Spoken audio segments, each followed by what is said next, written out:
All right, today we're diving into something totally unexpected. We're taking a deep dive into a text that, on the surface, pretends to be this cozy, harmless folktale. But in reality, it is just a phenomenal, razor-sharp anatomy of power and bureaucracy. We're exploring Leonid Filatov's brilliantly satirical play, The Tale of Soldier Fedot, the Daring Fellow. Now, if you've never encountered this masterpiece, don't even worry about it, because we're going to break down exactly how this story uses traditional folklore to mask a pretty brutal critique of state mechanics. So, to set the stage, let's do a quick bit of exposition. Our main guy, Fedot, is essentially your average, everyday state employee working at the royal court. His actual job description? Basically just hunting and fishing. But his boss, the Tsar, is a very specific type of figure. The text describes him perfectly. The Tsar was the shrimp of a man, his head like a little onion, while his malice could fill the whole palace. And right out of the gate, this Tsar is dealing with a massive diplomatic crisis. A British envoy has arrived at the palace, and for the fancy protocol dinner, they desperately need game. So the Tsar delegates this headache to Fedot with a radically absolute ultimatum. He basically says, "Bring me game, or I shall have to execute you." You can imagine an absolutely exhausted Fedot trudging out into the woods. He wanders around all day long, but finds zero game. It's a complete failure. So out of sheer desperation, he decides to just shoot a standard everyday wood pigeon. But right as he's about to, the bird suddenly pleads for mercy in a human voice. Fedot decides to bring the bird home, and that's when we witness what folklorists strictly classify as an anthropomorphic transformation.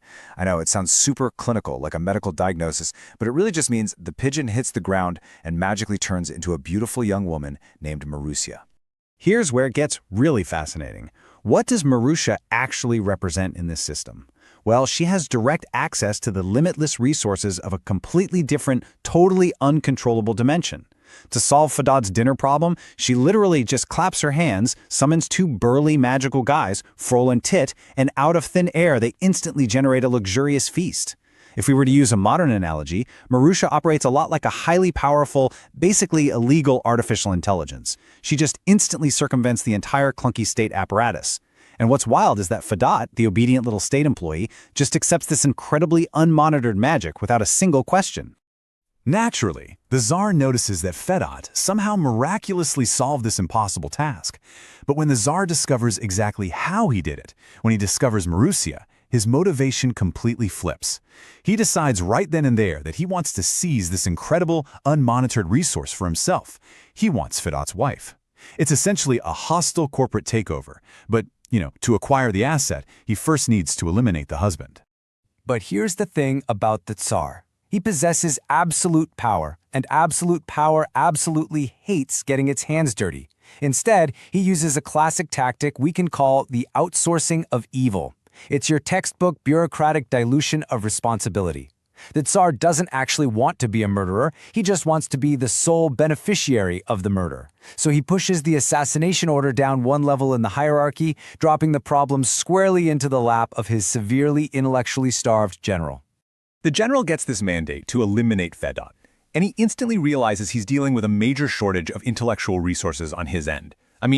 He goes into a complete panic. So what does a struggling middle manager do in a crisis? He seeks external consulting. He literally runs off to the forest to find Baba Yaga, the old witch. And this is brilliant because it frames her not as some typical fairy tale villain, but as an independent crisis manager, whose methods just happen to rely entirely on radical alternative medicine.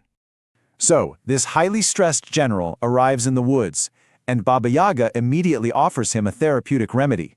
She tells him, "Take this pill of rabbit's dung. And although it isn't sweet, and some people die from it, those who manage to survive live a long and healthy life." It's this ironclad yet completely absurd, logical justification for her questionable medicine. But honestly, the more important takeaway here is that this trio, the Tsar, the general, and Baba Yaga, they form the ultimate risk-averse bureaucratic model.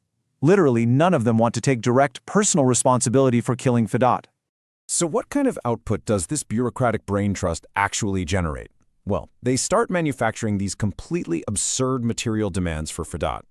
First, they order him to procure a magical carpet that depicts a perfectly accurate map of the entire country.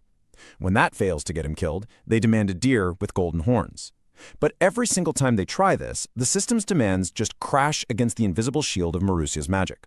Fedot comes home terrified, and Marussia, again acting like this hyper-efficient AI, simply executes the impossible command and delivers the physical goods. And this right here is where we clearly see the anatomy of power at its absolute most dangerous. Because when physical, seemingly impossible tasks actually get completed, the corrupt bureaucracy inevitably pivots to abstract terror. The system literally runs out of material ways to prove Fedot is incompetent, but they still need that legal pretext to execute him. They can't just murder him in cold blood. They need to be able to say, "Ah, look, you failed your official state mission." To pull this off, the Brain Trust gives birth to an absolute conceptual absurdity. They order Fedot to bring them something that cannot be found in this world nor underground. The sheer cynicism of this demand is just staggering. The Tsar even helpfully advises Fedot to write it down so he doesn't forget it on his trip. They are literally demanding a concept that fundamentally does not exist in nature, purely to secure the legal right to send him to the scaffold the minute he returns empty-handed. Faced with this literally abstract terror, Fedot sets sail, ends up suffering a shipwreck, and eventually washes up on the shores of the mythical Buyan Island. Now, this is a crucial turning point in our explainer, because this moment elevates the entire tale. We are completely shifting away from standard physical geography and entering a totally new metaphysical level. Fedot is no longer just hunting in the local woods, he's out searching the void for the literal impossible. While he's on this island, Fedot actually encounters a disembodied voice. This entity is the literal physical embodiment of that which cannot be found. It has boundless, terrifying power. It can create absolutely anything from nothing at all. Yet despite being basically omnipotent, this voice suffers from a crushing, paralyzing loneliness. It desperately craves socialization and a collective to belong to. It even enthusiastically tells Fedot, "I can make myself at home, even in a wild bee swarm." It just wants a friend. Meanwhile, back home, while Fedot is off on this bizarre metaphysical business trip, the Tsar decides to finally drop the whole outsourcing routine and acts directly. He attempts this incredibly clumsy, direct corporate raid on Marussia. He boldly shows up at her house, basically declaring he's claiming her as his new wife. But here's the catch. The system cannot capture what it doesn't understand. Marussia simply evades the state apparatus entirely. She just turns back into a bird and flies away. The power structure is perfectly capable of ruining Fedot's house, but it is completely incapable of capturing the true magic of creation. Which brings us to the climax. Fedot returns from his long journey only to find his home completely ruined and abandoned. And that obedient, compliant, quiet state employee we met at the beginning, he's gone. He sheds his subservience and undergoes this complete transformation, what Russian analysis perfectly terms the social turn. Fedot goes out, gathers the everyday people, arms them with axes and bats, and they march directly on the palace. Now, you really have to watch what happens to this bureaucratic machine when the dynamics of fear suddenly change.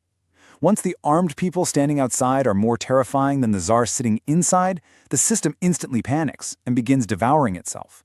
The Tsar frantically points the finger at the general, claiming the whole thing was his dirty trick.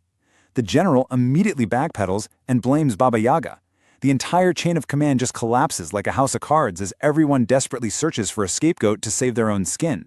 Logically, as an audience watching a story about absolute power, we'd probably expect a brutal, bloody revenge here. An eye for an eye. The guillotine seems basically inevitable. But Fedot's humanity actually shines through, and he completely subverts our expectations. Instead of a bloody execution, the punishment he comes up with is just brilliant. He relies entirely on public humiliation, mockery, and the total stripping of their elite status. He just tosses the Tsar and all his cronies into a wooden barrel to be cast out to sea. And to just perfectly punctuate this devastating loss of status, listen to Fedot's parting gift to his former oppressors as they float away. "I will give you my accordion so that you might not grow wild. I'm sorry, I must say, the accordion doesn't play." Sending the supreme, untouchable ruler of the land adrift in a barrel with a completely broken musical instrument is the ultimate profound humiliation. It proves that this non-violent destruction of their dignity is actually far more effective than physical violence could ever be. So, with the corrupt bureaucracy literally exiled to the ocean, the whole narrative culminates in a triumphant final feast, all facilitated by that magical voice Fedot brought back from the island. But listen really closely to the menu being ordered. Bring us all that you can get, marmalade and chocolate, Finnish bacon, sausage ham, smoked meat from Amsterdam. This is not just a party about food, it is a profound act of restoring supreme justice. All of those luxury resources, the imported meats and chocolates, that the corrupt system had been hoarding exclusively for the elite and for foreign envoys, are finally being returned to the everyday people who actually produce the wealth of the nation in the first place. We keep coming back to that famous Russian proverb about folklore. The tale is a lie, but in it a hint. Because when we finally strip away the rhymes, the magic birds, and the cozy illusions of the fairy tale, we're just left staring directly at Filatov's incredibly precise, frankly frightening satire of bureaucracy and absolute power. So I'm going to leave you with this final thought. When that cozy illusion fades, what is the true, terrifying weight of that hidden hint in our own lives? Thanks for exploring this phenomenal piece of work with me, and definitely keep questioning the structures around you. Трин-диги-дин-тин-тин-тин-тин. Трин-диги-дин-тин-тин-тин. Дин-диги-дин-тин.